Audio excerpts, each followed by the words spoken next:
Sua tarde tem mais informação. Sua tarde tem mais opinião. Super Debate. Temas bíblicos e temas atuais com os pastores e convidados especiais. Agora, Super Debate. Muito boa tarde, meu querido ouvinte, minha querida ouvinte. Eu queria voltar para assuntos que estão quentes aí na mídia. E temos percebido que a cobertura da mídia tem sido muito direcionada para um caminho. Todos os programas que tenho visto, as matérias que eu tenho lido nos jornais, apontam para uma impotência mundial, para uma sensação de impotência diante desses lobos solitários que estão infiltrados na Europa, esses radicais islâmicos que estão ocultos, que estão se explodindo de uma hora para outra, assim que são acionados, os países tentando se unir, assim, os Estados Unidos, junto com França e outros países, até a Rússia entrou na história aí, não é? Homenagens que são feitas aos mortos, mas vem a questão, o que isso tem a ver conosco, cristãos evangélicos? O que isso tem a ver da perspectiva espiritual? Não é? Isso que está acontecendo, realmente a gente tem que ficar atônito e espantado diante disso? Temos ouvido tantas notícias de que isso não é islamismo, isso não é coisa de islâmico. Será que não é mesmo? Bom, vamos conversar hoje com o querido missionário Maisel Rocha. Maisel, que é líder de missões e professor eu sempre esqueço Maisel. É M3, não é isso? M3, Missão Mundo Muçulmano. Isso, Missão Mundo Muçulmano. Mais o que esteve nesse final de semana lá na conferência Todos os Povos Te Louvem, falando um pouquinho sobre missões na África, e atendeu prontamente o nosso convite diante do que aconteceu na sexta-feira, dia 13, para vir aqui ao Super Debate. Mas eu vou te dar a boa tarde, mas já conta, como é que foi que você ficou sabendo disso? Você já estava na conferência, não foi? Sim, primeiro, boa tarde, Cássio, boa tarde, ouvintes. Sim, a gente estava no início da conferência, né, o período da noite, assim, e foi foi surreal. A gente estava no período de louvor durante o primeiro dia, primeira noite de conferência abençoadíssima, falando de missões, líderes de louvor, líderes de missões, missionários, pastores. Foi uma coisa linda o que aconteceu ali na conferência Todos os Povos Te Louvem, uma iniciativa brilhante do Povos e Línguas. E a gente estava no meio do louvor quando alguém me entregou o celular e ali estava uma notícia do Facebook que dava conta de atentados na França que, naquele momento, contabilizava 35 mortos. E eu fiquei olhando ao redor, a igreja louvando, a adoração rolando solta, e eu pensando, meu pai, olha o que está acontecendo. A igreja no Brasil, tão fervente, tão vibrante, tão bela, tão poderosa em Deus, e o mundo, né, num país europeu, né, tipo, não foi... O que aconteceu não foi em Istambul, não foi no Cairo. Foi na Cidade de Luz, foi Exato, Paris. Foi, eu me lembro de um lema do Paris Saint-Germain, né, o time de futebol da capital francesa, o principal time, e eles têm essa frase, né? Ici, c'est Paris. Aqui é Paris. Eu fiquei pensando nessa frase. Caramba, aqui é Paris. O que estava acontecendo ali, culminou aí, a gente sabe, em quase 130 mortos, aconteceu em Paris, uma das principais capitais do Ocidente. Quando eu olhei aquilo, eu falei, pronto, o combate está finalmente começando na fronteira entre o Ocidente cristianizado e o Oriente islamizado. O campo de batalha até agora era a África, né, o norte da África muçulmano, o sul da África majoritariamente cristão, e agora as duas ideologias, as duas civilizações, nas palavras de Samuel Huntington, que escreveu O Choque das Civilizações. Ele previu isso. Ele disse que, em determinado momento, essas duas cosmovisões, essas duas civilizações, o islamismo e o cristianismo, se confrontariam num determinado lugar, e finalmente a gente pôde ver com os nossos próprios olhos isso acontecendo debaixo do nosso nariz no Ocidente. Mas nós vamos dividir nossa conversa para a gente organizar nosso papo aqui em duas partes. Primeira parte, nós vamos analisar esse fato, esse fenômeno, e à luz, inclusive, do que você já tinha dito aqui pra gente, daqueles passos que o próprio al-Baghdadi, que é o líder, tinha proposto aí, né, da ação do Estado Islâmico. No segundo momento da nossa conversa, eu quero conversar sobre a igreja diante disso, né? como a igreja tem que se posicionar. Eu sinto nas conversas, nos papos que eu tenho com meus queridos e queridas irmãs, uma sensação meio de espanto, muitos atônitos, sem saber o que fazer. Vamos lá, manda explodir mesmo a Síria, destrói o Iraque, não é? Exatamente. Ou vai lá na base da Al-Qaeda, vai lá no Iêmen, por exemplo, que está grande parte do Iêmen sob o jugo da Al-Qaeda, destrói esses extremistas islâmicos. Então, eu quero dividir em duas partes da nossa conversa para que a gente tenha a organização aqui. Eu quero absorver o máximo que eu puder, né, do que você tem estudado acerca do assunto e, inclusive, experimentado, porque você esteve, né, por muito tempo como missionário em países islâmicos. Então vamos começar pela primeira parte. Vamos analisar esse fenômeno que aconteceu na sexta-feira, dia 13. Né? Foi simultâneo, né, várias explosões simultâneas, atentados simultâneos. Foi o Estado Islâmico mesmo? Foi a Al-Qaeda? Quem foi que organizou isso e por que organizou isso? Bom, em meio a fumaça das explosões, em meio ao som, ao barulho de tiros e das próprias explosões, alguém tem que ver e ouvir com clareza esse negócio, né? Assim que eu tomei ciência do acontecido, eu pensei em duas coisas. Primeiro, vai morrer muita gente. Infelizmente, eu fiquei pensando nos países, né, que estão sendo vítimas aí da eclosão do Estado Islâmico, no caso do Iraque e a Síria. Eu imaginei os bombardeios ocidentais, eu imaginei as retaliações, eu imaginei quanta gente ia morrer. E não interessa, é gente do Estado Islâmico, é gente por quem Jesus Cristo morreu. É gente que não está pronta para morrer, é gente que, se passar dessa para a eternidade, vai para uma eternidade sem Cristo. Então a primeira coisa que me veio à mente foi isso. Segunda coisa. Mas você consegue ter amor por esse tipo de gente? Humanamente é impossível.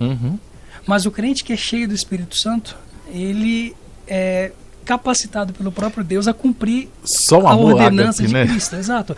Amar o seu inimigo. E essa é uma decisão que você toma.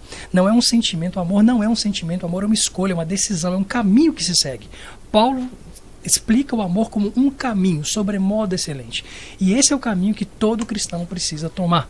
Amar os seus inimigos. Mas eu não concordo. Problema. Tem um rei só nesse reino. O nome dele é Jesus. Ele mandou amar os nossos inimigos e orar por quem nos persegue. A segunda coisa que eu pensei foi: amanhã vai ter um monte de gente na rua, muçulmanos no mundo inteiro, carregando faixas e cartazes do tipo: não me representam. O Islã é uma religião de paz. E aí realmente foi criada essa hashtag, né? Não em meu nome. E eles têm razão. Os caras que estão saindo à rua dizendo essas coisas, não em meu nome, eles têm razão. É verdade. Nada daquilo foi feito em nome dos muçulmanos moderados. A maioria dos muçulmanos, aliás, é gente pacífica, é gente de bem demais, são gente que tem muito fortes valores familiares, são servos. Eu tenho amigos muçulmanos. A maioria dos muçulmanos é assim. Mas o que é um muçulmano moderado? Essa foi uma nomenclatura que foi criada, na verdade, no princípio do século XX, para diferenciar aqueles que nós chamamos de extremistas ou de radicais. Mas, de fato, como eu dizia, aquilo não foi feito em nome dos muçulmanos. Realmente não me representa, não em meu nome, como eles estão dizendo. É verdade, mas eu estou cansado de ver ditos especialistas na mídia internacional dizendo que aquilo não foi uma coisa da religião, foi uma coisa de extremistas. Os governantes ocidentais, presidentes das maiores potências do mundo, hesitam, assim, de maneira pobre, em dar nomes aos bois. Não, aqueles atos não foram cometidos em nome dos muçulmanos moderados, mas aquilo foi sim cometido em nome do Islã, aquilo foi cometido sim em nome de Allah, aquilo foi cometido sim seguindo a biografia, o exemplo do profeta Maomé. Pera, vamos com calma. O que foi feito tem sido dito pela mídia que foi feito por um bando de malucos do Estado Islâmico, bando de radicais. Os caras endoidaram o cabeção e fizeram isso, porque um muçulmano mesmo, normal, um muçulmano que segue o Alcorão, não vai fazer isso. O que você está dizendo que, na realidade, muçulmano moderado seria mais ou menos como um cristão moderado. O que é o cristão moderado? Que não segue a Bíblia. É o cristão nominal, né? Então, na realidade, o que esses homens fizeram... Porque outro dia eu vi, na TV internacional, a repórter falando, ela falou em inglês, mas a tradução era muito fácil. Ela estava dizendo que a jihad não é guerra santa. Jihad é espalhar o amor e pagar o ódio com o amor. Eu falei, meu Deus, de onde que ela tirou essa interpretação? No Alcorão não foi. Exato. Algo que me deixa assim chateado é essa insistência das lideranças ocidentais, da mídia ocidental, da mídia internacional, em esquivar o Islã da responsabilidade por estes atos, né? De fato, como eu disse, né? Cerca de 900 milhões de muçulmanos, do 1 bilhão e 600 milhões, são muçulmanos considerados nominais. A maioria deles são pessoas pacíficas. Não concordam mesmo com isso. Não concordam, de fato, reprovam e tal.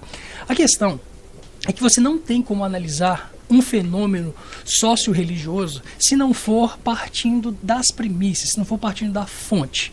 Então, quando nós vemos muçulmanos dizendo o Islã é uma religião de paz, não. Por melhor que eles queiram que isso fosse, por mais que eles quisessem que isso fosse verdade, as tradições islâmicas, o próprio Alcorão, e aí a gente tem uma lista de 149, alguns dizem 168 versos de espada, onde o Alcorão expressamente ordena que atos violentos sejam praticados contra não muçulmanos em nome da expansão da fé.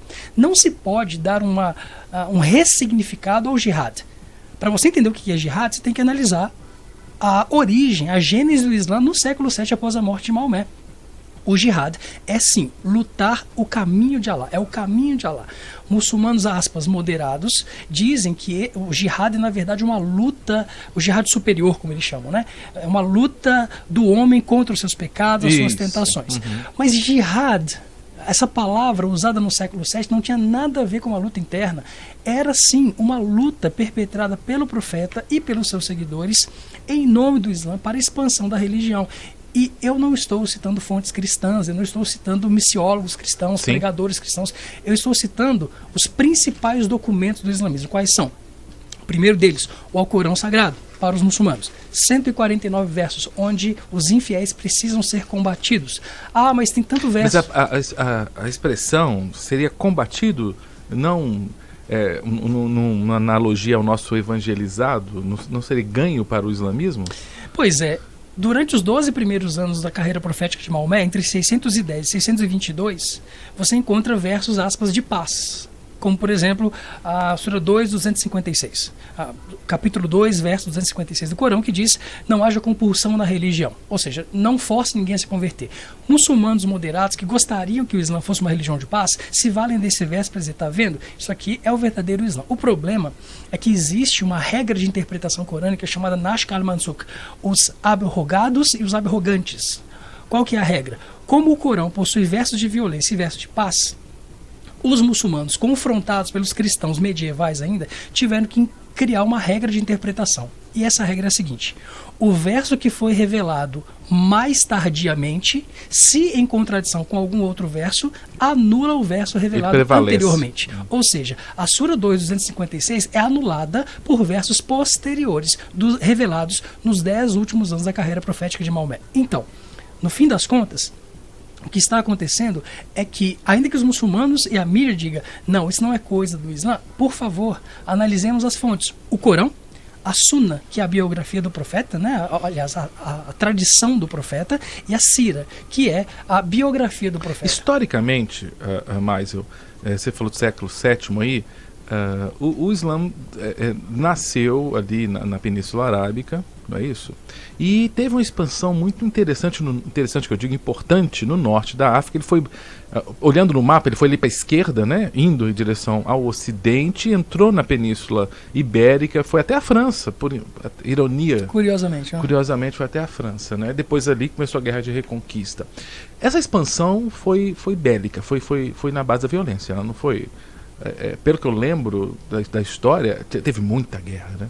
Nos primeiros 4 anos de expansão islâmica, fontes islâmicas históricas documentam 300 mil mortos por causa da expansão islâmica. 300 mil naquela época era muito mais que... O mundo era muito pequeno. O mundo era muito pequeno no século VII. Nos primeiros 10 anos de expansão islâmica, esse número já tinha subido para 1 milhão de mortos. Meu Deus. Novamente, eu estou sendo honesto, estou citando fontes islâmicas, da história islâmica. quando nós estamos querendo analisar um fenômeno socio-religioso, nós precisamos recorrer às fontes. Então, o que nós vemos, uma grande camada dos muçulmanos que, na verdade, com todo respeito aos meus amigos muçulmanos, não querem ser muçulmanos. Entendo. Eles não querem ser como os exemplos da história islâmica. Por quê? Porque são gente que não quer guerra, gente que não quer violência. Mas você não pode travestir o islamismo de uma religião que a teologia islâmica não lhe permite ser. Então a gente pode dizer que o que aconteceu em Paris, segundo fontes que a mídia internacional tem mostrado, esses atentados são de pessoas ligadas ou à Al-Qaeda ou ao Estado Islâmico, né, que foram plantados ali. Muitos são franceses, de nascença, criados em bairros da periferia de Paris, alguns da Bélgica, né, que também têm seus espaços de exclusão social, onde há também vários islâmicos, e que foram treinados pela Al-Qaeda ou pelo Estado Islâmico para cometer esses atos em nome do Islã. A ideia é essa. Porque a ideia de formar porque o termo Estado se pensa mesmo em território, se pensa mesmo em governo, é isso, né? Quando se fala Estado Islâmico. Essa é a ideia, mas novamente a gente tem que voltar lá na história. Existe um conceito islâmico chamado Khilafa. O Khilafa é o reino de Allah sobre a terra, que é estabelecido, ao contrário do reino de Deus no cristianismo, pela força. É um reino visível, é um reino com fronteiras, com domínios, com governantes. E esse reino começou a ser estabelecido no século VII. A partir depois das cruzadas, o Islã entra em dificuldades, enfim, até decadência. Só abrir um parênteses, que também vão fazer a meia-culpa da perspectiva do chamado cristianismo, que foram uma tolice as cruzadas também, porque foi guerra também. Exato. E essa é uma ferida, né? Muitos muçulmanos recriminam cristãos, dizendo que vocês mataram muçulmanos. É verdade. A cristandade, né? Eu acho que é importante diferenciar o cristianismo da cristandade. A cristandade é essa união, essa mistura do cristianismo com o Estado, que nunca deveria ter acontecido, respondeu de maneira vil, de maneira antibíblica e anticristã, matando muçulmanos ao longo das 4 grandes cruzadas. A pergunta é, Cristo seria um cruzado? De jeito nenhum. Jesus não seria um cruzado? A igreja não pega em armas, a igreja não deseja a morte, a igreja serve, perfeito, a igreja morre, perfeito, mas a igreja não mata. Perfeito. E o que aconteceu durante as cruzadas foi o caos. Nós agimos fora da nossa autoridade, e aí que está a diferença. Cristãos não podem pegar em armas. Por quê? Porque o nosso modelo, Jesus de Nazaré, nos proíbe de fazer tal coisa. A igreja serve, a igreja morre, a igreja vira a outra face. A igreja é chamada, o Filho de Deus é chamado de pacificador. É aquele que tem fome e sede de justiça, é aquele que chora para ser consolado. Os muçulmanos não. Por quê? Porque no modelo original nós temos alguém que está expandindo sua fé, o seu credo, por meio da espada, e ordenou isso. Então, indo para a analogia que eu fiz. Eu não vejo Cristo como um cruzado. O Jesus de Nazaré, eu não vejo Jesus pegando um escudo, uma armadura, indo para Jerusalém matar muçulmano, matar islâmico, matar mouro. Não, eu não vejo. Eu não vejo pela história de Cristo. Eu posso dizer que eu já posso imaginar um Maomé, assim, um Maomé mais belicoso? Basta analisar novamente a biografia do profeta. E novamente, né, eu não tenho a menor intenção de denegrir a imagem do profeta, de ofender meus amigos muçulmanos, né? De jeito nenhum. Mas nós precisamos ser intelectualmente responsáveis e honestos. Entende? Então, para responder essa pergunta, vamos recorrer à primeira biografia de Maomé. Quando, por exemplo, na biografia de Maomé, escrita por Ibn Ishaq, reescrita por Ibn Hisham, eles são islâmicos? São historiadores muçulmanos, os primeiros biógrafos, na verdade, de Maomé. Nós lemos ali, por exemplo, que uma determinada tribo, os Banu Kainuka, uma tribo judaica, uma tribo de judeus da Península Arábica, que se recusou a se unir aos muçulmanos de Medina para lutar contra os muçulmanos de Meca. Mais tarde, Maomé os captura e, segundo a biografia do profeta, ordena a decapitação de 600 a 800 homens judeus desarmados. Uau. Seus corpos sem cabeça são enterrados numa vala comum e suas mulheres e filhos são tomados como despojo de guerra. Ao longo da carreira profética... Foi quando isso? Peraí.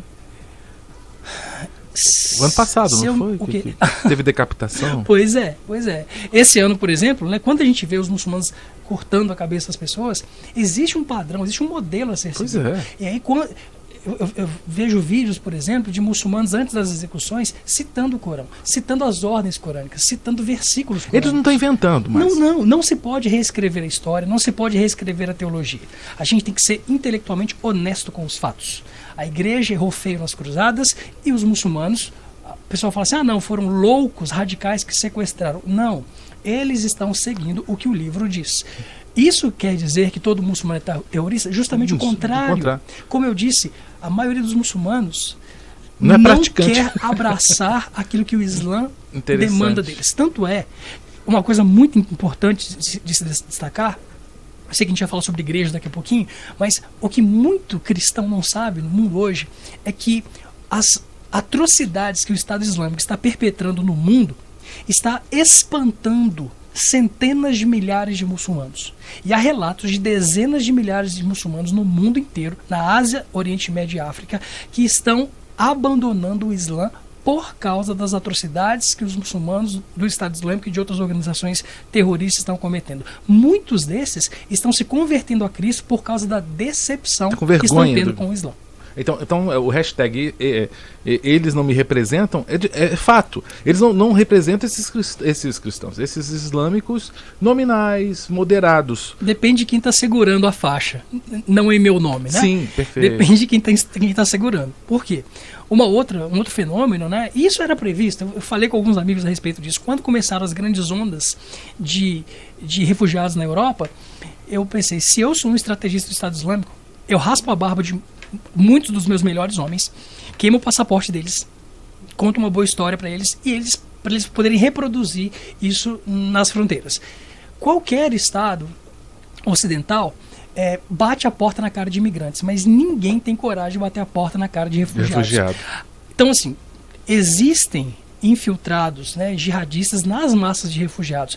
A vasta maioria dos refugiados, entretanto, é gente cristão e muçulmano que está fugindo pela própria vida por causa dos seus co-irmãos muçulmanos que os estão matando em terras muçulmanas. A pergunta que não pode ser calada é: por que os muçulmanos estão fugindo do Oriente Médio para a Europa e não para o Oriente? Para países ricos como a Arábia Saudita, para países como Turquia. Por que a Europa está recebendo toda essa pressão? E de fato, eu não estou querendo dizer que a Europa tem que fechar suas portas, ao contrário. Nós como igreja somos chamados a amar, nós somos chamados a acolher, a abraçar e a servir. Mas vamos morrer. A gente está aí para isso, porque a gente está vivo para sempre, a gente não tem medo da morte. Aleluia. Agora, a diferença e isso eu não consigo entender, eu acho que é uma questão de desonestidade política até, é colocar pressão no Ocidente, sendo que não se ouve falar dos estados, dos países como a Arábia Saudita, que fechou as suas portas porque temia os terroristas que migrariam lá para dentro. Então a resposta é essa. Por que eles não estão indo para os países do Oriente? É óbvio. Eles não vão para o Irã, não vão ali para Por que não vão para o Península Irã? Arábica? O Irã até onde eu sei não está em guerra, a Arábia Saudita não está em guerra, outros países do Oriente Médio não estão em guerra. E eu não estou dizendo, novamente, que o Ocidente tem que rejeitar os refugiados, mas a pergunta tem que ser feita: por que as massas de refugiados estão fugindo para o mundo cristão e não para o mundo muçulmano? A resposta é óbvia, porque no mundo dito cristão, né? Vamos usar o mundo cristianizado, ocidental, os valores, os direitos humanos, que são baseados em valores bíblicos, são minimamente respeitados. As fronteiras estão se fechando e o mundo todo, por que a Alemanha está fazendo isso? Que absurdo. Mas por que o mesmo está sendo perguntado em relação aos países orientais, majoritariamente muçulmanos? Então, verdade. A maioria dos muçulmanos, dos imigrantes muçulmanos que estão fugindo pelas suas próprias vidas. São gente honesta, trabalhadores de primeira qualidade, pais de família. Tem cristãos no meio disso tudo. A gente sabe, a igreja é sofredora, uma coisa horrorosa que está acontecendo com cristãos, mas também com muçulmanos. Nós precisamos nos preparar para receber refugiados sem o medo que o mundo que não conhece a Cristo tem. Se nos matarem, nós tão somente morreremos, porque a gente vive para sempre. A igreja tem uma função a cumprir, mas a pergunta precisa ser feita: por que é que politicamente esses bois, né, os problemas, por que a gente não está dando nomes aos bois? Por que a gente está Barack Obama, outros líderes europeus estão dizendo, não, isso não tem nada a ver com religião. Por favor, Como não tem? sejamos honestos intelectualmente e historicamente. Perfeito. Mas nós temos aqui várias participações. O Herculano Júnior mandou participação. A Helena Dias dizendo, olha, vou estar super ligada. Já está, né, Helena? Gerson Moreira diz, olha, Jesus, o rei está voltando. O Herculano menciona a questão dos atentados. Ele diz assim, bem, na minha opinião, os terroristas, que são extremistas religiosos, atacam e matam inocentes. E o contra-ataque mata mais inocentes. Toda forma de guerrear é ignorante. É interessante a perspectiva Muito interessante. do Herculano, né? A Ellen Kathleen, é interessante a postagem da Ellen Kathleen. Ela diz assim, oi, bom dia, paz do Senhor. Gostaria de saber o que vocês acham. Eu vou traduzir para você, tá, mais? Eu vou ficar quietinho aqui. O que você acha, mais? Sobre colocar a foto do perfil do Facebook com as cores da bandeira da França? Queria saber se vocês acham isso uma hipocrisia. E ela até brinca, né? Ela bota entre parênteses. Eu também coloquei a minha, viu? Ela realmente colocou, né? Mas você vai responder isso pra mim, ou mais, né? Porque esse é mais uma questão das redes sociais, né? Tem alguns que estão colocando bandeira de Minas por causa de Mariana, né? Bacana. A questão da bandeira da França. Mas eu queria deixar uma pergunta para fazer um gancho para o próximo bloco, da Maria, que é do bairro Gutierrez. Ela pergunta o seguinte: se a igreja não pode pegar em armas, como fazer para deter o avanço do ISIS? Ótima pergunta. A igreja não pode pegar em armas nem para se defender? Você vai responder, eu sei que você está querendo responder já, mas você segura um pouquinho, vamos segurar a audiência. Vamos para um breve intervalo e voltamos já com o Super Debate. Super Debate. Super Debate.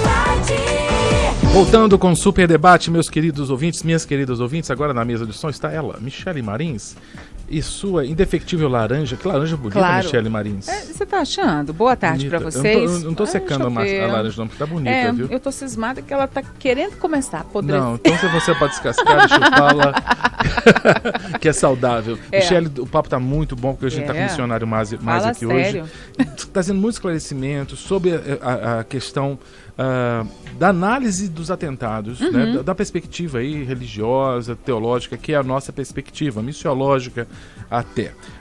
Ele já fez uma distinção muito clara entre os islâmicos, os muçulmanos moderados, que a gente pode até chamar de nominais, que não realmente se sentem representados ali naqueles atentados, mas também mostrou que os terroristas, esses representantes do Estado Islâmico, fizeram isso por uma questão religiosa, baseado inclusive no texto sagrado deles, o Alcorão.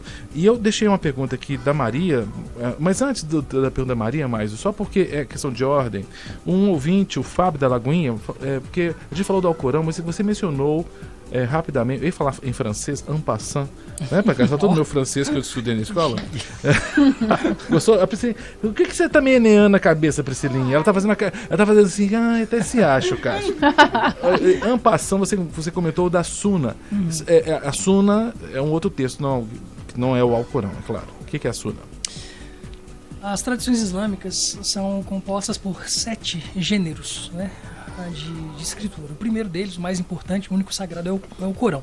Abaixo do Corão tem outros em termos de importância. Você tem os hadiths, por exemplo, que são as traduções sobre o que o profeta disse, fez ou aprovou pelo silêncio. Você tem a Sira, que é a biografia do profeta.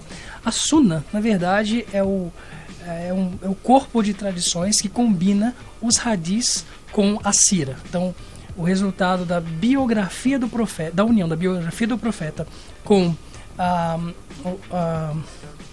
as orientações, os ditos e feitos do profeta, dão origem à tradição do profeta. Essa é a Sunna. Daí vem a palavra sunita. Eles se apegam não só ao Corão, mas quase em pé de igualdade se apegam também à Sunna, a tradição do profeta. Tanto que os sunitas oram 5 vezes por dia na mesquita. E os xiitas oram apenas 3 vezes por dia na mesquita. Por quê? Porque no Alcorão você vai encontrar somente 3 orações prescritas. Somente nas tradições do profeta, na Sunna, é que você encontra as outras 2. Daí a divergência. Isso aí... Entendeu, Priscilinha? Deu origem... Eu já sabia disso tudo.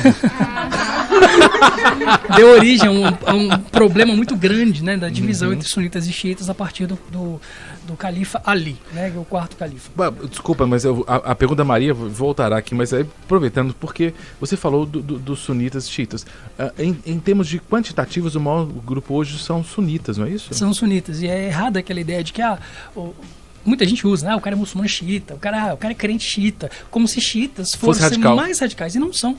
Na verdade, a diferença entre eles é puramente doutrinária. Talvez por causa da invasão da embaixada americana no Irã, na época do Ayatollah Khomeini, que começou a se associar um ato terrorista ao xiita. Pode ser, mas na verdade a maioria dos terroristas são sunitas, e não porque sejam mais radicais, mas porque são em maior número. O Estado Islâmico, inclusive, predominantemente sunita. Exatamente. Né? Perfeito. Vamos à pergunta então da Maria do Gutierrez. Ela pergunta sobre a questão você mencionou que é da essência do cristianismo a paz. Né, o pacifismo, que o cristão não deve pegar em armas.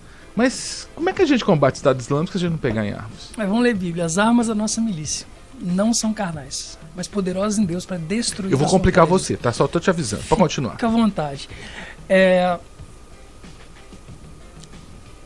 A ONU tem que fazer a sua parte, como eu disse. Os governos têm que agir, como eu disse, para manter a ordem na sociedade. Paulo aos Romanos fala que Deus entregou a espada ao rei para que ele possa manter a ordem na sociedade, essa coisa toda. Então, todo mundo tem que fazer a sua parte, entenda. Só que igreja não é Estado. Nós não somos o Estado. Nós somos, na melhor das hipóteses, e devemos ser, a consciência do Estado, a voz da consciência do Estado. Nós agimos segundo os valores do reino de Deus. Enquanto as coalizões têm que fazer o que tem de fazer, tem que funcionar, o que a ONU tem que fazer, o que os estados têm que fazer, todo mundo tem a sua obrigação. Nada do que os governos, nada do que a ONU, nada do que a OTAN ou as coalizões ocidentais tiverem a fazer vai resolver o problema. O Islã não vai ser parado com bombas, metralhadoras, armas de destruição massiva, bombardeios, não vai rolar. O que a França fez agora com essa coalizão de bombardear a Síria, então, na realidade, isso não vai acabar com o Estado Islâmico? Não, mas de jeito nenhum. Porque bombas e armas, né, a guerra, né, o conflito bélico, não é capaz de acabar com uma ideologia. Como é que esse povo vai acabar, então? Ou como é que vai acabar o que eles estão fazendo? A única coisa capaz de implodir o Islã é o Evangelho. Então vamos por aí. A única coisa capaz de fazer desmoronar o Islã por dentro é o Evangelho. O que as coalizões estão fazendo, o que a ONU está fazendo, é atacar o Islã por fora. Você não destrói uma ideologia ou uma teologia com bombas e armas. Você derrota uma teologia com uma outra teologia. Muito mais do que a teologia e a ciência, com uma vivência mais poderosa do que a própria morte. E é esse o trunfo que a igreja não sabe que tem. A igreja, de fato, é um exército de homens e mulheres cujas armas são o amor, a compreensão, a fidelidade, o perdão, a misericórdia, a compaixão. E todas essas armas são empunhadas por pessoas que já morreram. Porque, até onde eu li, a Bíblia diz que nós estamos mortos em Cristo. Isso é uma realidade. Nós estamos mortos em Cristo. O que isso quer dizer? Quer dizer que quem nos mata nos faz um favor. Porque da última vez que eu li, morrer é lucro. Nós temos amado tanto essa terra que nós temos nos esquivado das oportunidades de servir a Cristo, sofrer por Ele e, se formos achados dignos, morrer por Ele. Somos o único povo que está pronto para morrer. Ninguém mais está pronto para morrer nessa terra. Somente aqueles que creem em Cristo e tiveram seus pecados remidos pelo sangue do Cordeiro, lavados pelo sacrifício de Cristo, estão prontos para encarar a morte e rir em face à morte. Encarar a morte como aqueles 21 cristãos cóptas que foram degolados naquela praia da Líbia, encararam a morte com um semblante inexplicável de paz. Somente o Evangelho pode explicar aquela mãe. Você esteve aqui depois, daquele depoimento daquela mãe. É mais ou menos aquilo, né? Exatamente. Lembra que a mãe de um dos rapazes foi...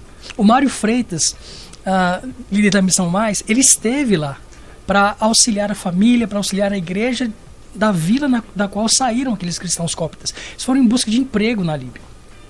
E ele visitou a mãe de 2 dos mártires. Eram 21, 2 deles eram irmãos. Ele foi na casa dessa mãe, ele tirou uma foto com essa mulher, ele me mandou, e ele falou assim: mas é o seguinte, Quando eu conversei com ela, eu nunca percebi amor e perdão naquela magnitude em alguém na minha vida, no mundo inteiro.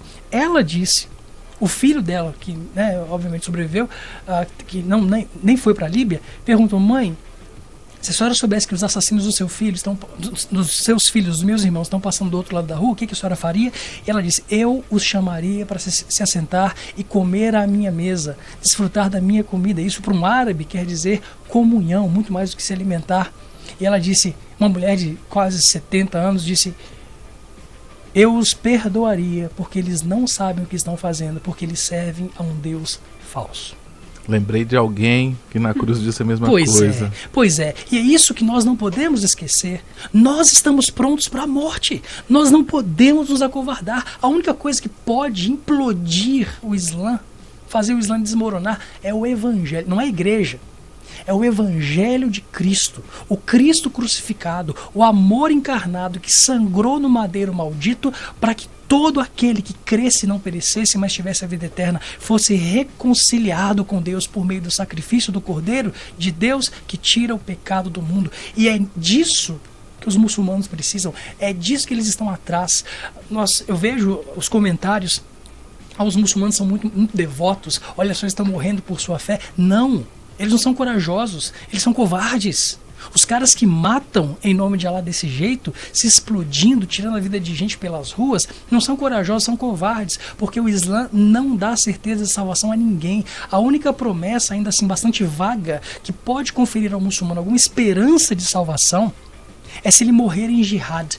É por isso que jovens têm deixado os países ocidentais para serem treinados no Oriente, para voltar para a Europa, perpetrar atos como esse, matar em nome da fé, na esperança de escaparem do juízo final e irem para um paraíso que foi desenhado para os homens. Tem mulheres virgens esperando pelos homens. É um paraíso de prazeres masculinos. O que há no céu, no paraíso muçulmano para as mulheres? Nenhum muçulmano consegue me responder isso.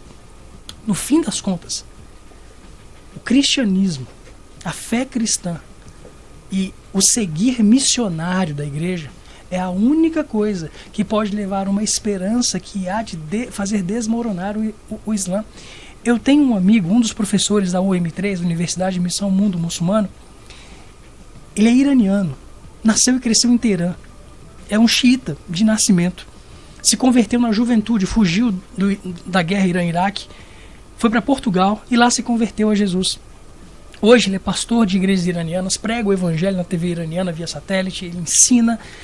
E ele me disse: mas eu achei que eu não viveria para ver, mas eu acho que eu vou ver o islamismo cair no Irã na minha geração, porque os iranianos não aguentam mais o Islã. Li um livro recentemente, por favor, se você puder, lê esse livro, chama-se A Porta que Ninguém Pode Fechar. Testemunho de uma família missionária cristã na Arábia Saudita. E eles contando o que Deus está fazendo entre os sauditas. É impressionante. Nesse livro, há um relato de um líder, um grande líder muçulmano do Oriente Médio, árabe, foi até a Al Jazeera, e ele expressou a sua preocupação, porque estima-se, segundo ele, que 6 milhões de muçulmanos se convertam a Cristo só na Península Arábica. A gente não tem acesso a essas informações porque muitos deles se convertem sozinhos, pela internet, pela leitura da Bíblia, por cursos de correspondências, enfim. A única coisa que vai parar o Islã é o Evangelho de Cristo, porque o Evangelho é irresistível.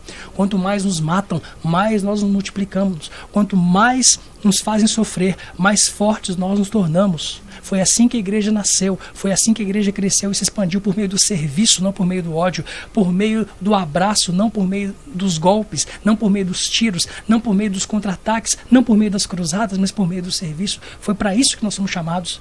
Por isso, eu acho que você ficou muito impactado também, pelo que você conversou comigo em off, quando na conferência Todos os Povos Te Louvem, em parceria com o movimento Povos e Línguas, porque você falou assim: eu vi líderes de louvor envolvidos com missões. Você começou a perceber que uma faceta da igreja brasileira que pode ser extremamente estética, né? Uma faceta da igreja que tem sido muito midiática, mas que não está se voltando para a essência do evangelho. Você começou a perceber isso, né? Esses líderes de louvor pensando: mais do que ser um líder de louvor, eu tenho que ser missionário, né? É isso, há quase 10 anos atrás, Deus enviou uma palavra profética através de vários homens e mulheres de Deus. Eu não sei se você crê em profecia, mas se não crê, existe do mesmo jeito, então dá um jeito, né? Deus falou que o movimento de louvor e adoração, que é tão massivo no Brasil, haveria de se transformar num movimento missionário brasileiro. E aí partir para as nações. Tanta gente que teve visões, várias vezes, a mesma visão, de rios saindo do Brasil e caindo no Oriente Médio, mas não eram rios de água, eram rios de pessoas. Eram rios de pessoas que partiam do Brasil em direção aos países menos alcançados, os países muçulmanos.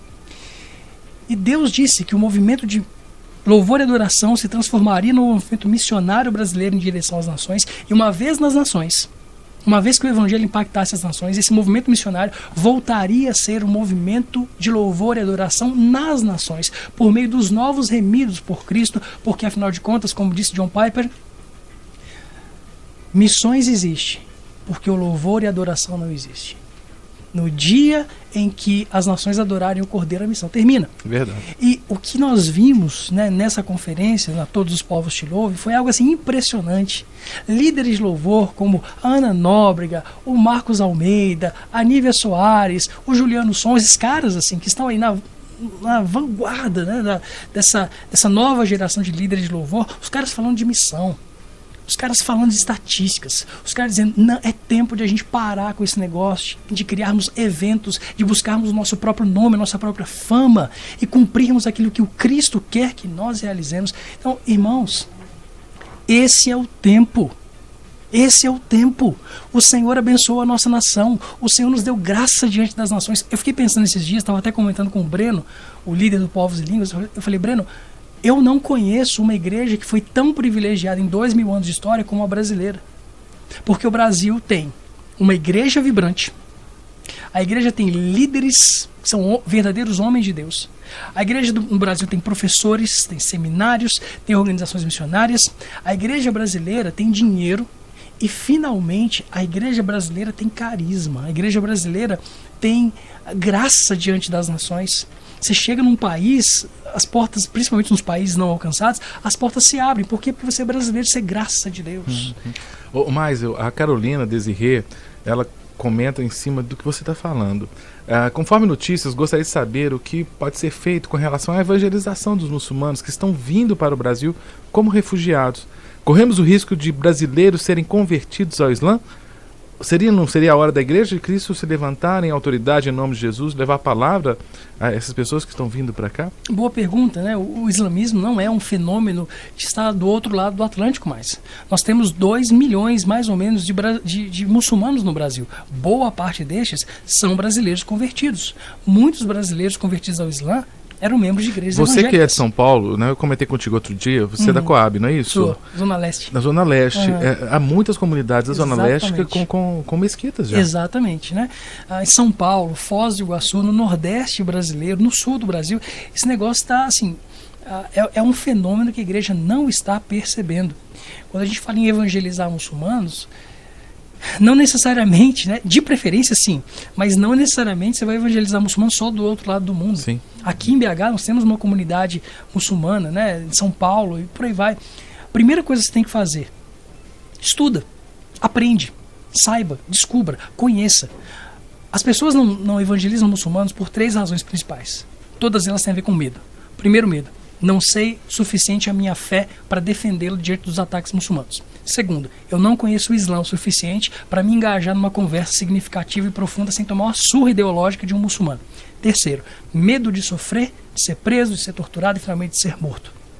Nenhum desses medos é válido. Não conheço a minha fé? Aprende. Não conheço o Islã? Você pode estudar. Com a gente, inclusive. Eu tenho medo de sofrer e morrer. Você precisa ser liberto disso por meio do discipulado. Vai ler a Bíblia. Olha lá. Jesus prometeu.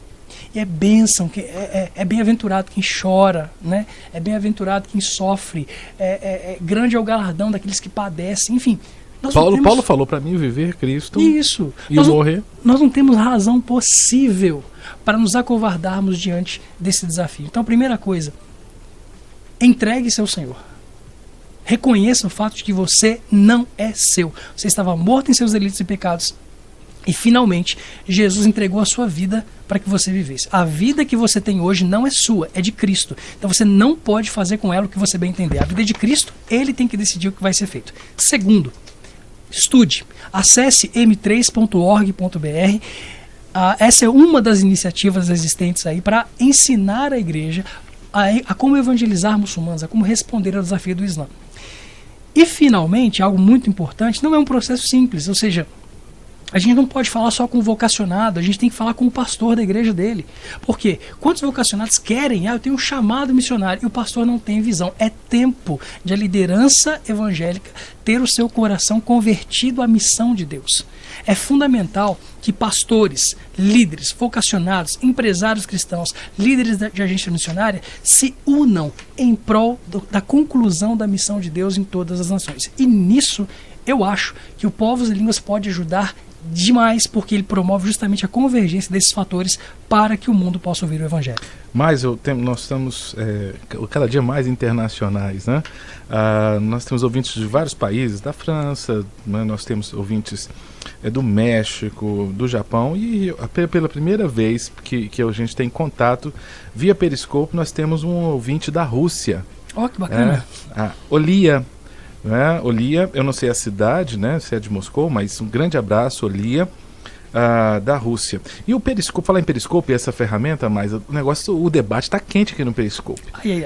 Porque é o seguinte, muitos, compreensivelmente, acham que tem que detonar mesmo o Estado Islâmico lá. Uhum. E o outro já falando, não pode. Tá na reta final, mas de novo aí, defenda sua tese. Novamente, né, nós não podemos confundir igreja com Estado e vice-versa. O Estado tem que fazer o que tem de fazer de acordo com a justiça. Como eu disse, a primeira coisa que eu pensei foram nos mortos que esse ato imbecil de alguns muçulmanos em Paris, que fizeram sim, em nome da religião, vamos esclarecer isso. Foi em nome da religião, foi em nome de Alá, foi seguindo o exemplo do profeta, não tem como negar isso. Isso não quer dizer que a maioria dos muçulmanos concorde com isso, né? Tá claríssimo. Então, beleza. Vai morrer gente. E vai morrer gente que tem a ver com o problema e gente que não tem nada a ver com o problema. Muito né? civil. Bom, morreram 129 pessoas, a última contagem que eu vi. 129 parisienses morreram. Num bombardeio desse morrem uns 300. Pois é. Então, essa é a primeira coisa. O Estado vai combater com as armas que ele tem. E isso é lamentável, assim, porque vai morrer gente. O problema é que e não vai parar, isso né, Márcio? Isso não pode ficar impune, né? Se a gente não consegue prender o Estado Islâmico, eu acho que a solução que os países estão encontrando é lutar com as armas que eles têm. Da mesma forma, nós temos que lutar com as armas que nós temos. Eu fico assim chateado ao ver que os caras que puxam a fila contra preconceito de raça, gênero ou mesmo de credo não são cristãos. Nós teríamos que estar estabelecendo a agenda para esse mundo. Ou seja, nesse caso, a gente vai amar os muçulmanos, a gente vai perdoar, a gente vai orar por eles. Cássio, todo mundo ama a história do apóstolo Paulo. Uhum. Só que ninguém ama Saulo de Tarso. Ninguém ama Saulo de Tarso. Ele perseguiu os cristãos. E nesse momento, existem milhares de Saulos de Tarso dentro do Estado Islâmico esperando para serem transformados em Paulo, o apóstolo. Só tem um problema. Para que haja Paulo, tem que ter um Estevão. E ninguém quer ser Estevão. A quem enviarei, quem há de ir por nós. É o que a palavra diz em Isaías. Eu quero agradecer demais, Márcio, pelo papo. Foi muito rico. Aqui está dizendo que o Paulo, no Periscope, né, fala que ele e a família toda está acompanhando o debate lá da cidade de Divinópolis. Um grande abraço, Paulo. Quero agradecer demais a todos que mandaram as suas mensagens. É uma pena que tem que terminar o debate, mas eu acho que terminamos da melhor forma, né, com essa convocação missionária aí, né, para que esses Saulos espalhados pelo mundo aí, que estão perseguindo a igreja, né, sejam transformados em Paulo. Amém. Obrigado, Márcio. Para falar contigo, como é que faz? Pode entrar em contato, né? Pelo site da M3, m3.org.br. Lá também está o nosso Facebook, nosso Twitter, tem também nosso Instagram e o e-mail de contato@m3.org.br e o telefone 31 3267-3338. Se eu conseguir pegar o Mais para gravar o Mente Aberta lá na TV, vou pegar e aí eu vou avisar aqui Bacana. na rádio. Vai ser um prazer. Obrigado, viu, querido? Foi rico demais. Foi Graças a muito Deus. aprendizado. Né? Eu já sabia de tudo, tá? Pra falar a verdade. Claro. A Priscila está me dizendo que é Pablo de Divinópolis. Ah, que bacana. Pablo. Um abraço pra ele. Legal. Grande abraço, Michele Marins. Você sabia de tudo, então? Sabe tudo. Igual eu. Tudo. Que Sunita, por exemplo, vem de Assuna, que é um dos... Eu vou saber disso tudo. Oh, Elementar, meu elementar, meu caro Watson. Por isso que a gente nem traz outro... Não precisa. Outro debatedor. É porque eu sei tanto quanto ele. Uhum. Você acredita nisso, né? Claro que não.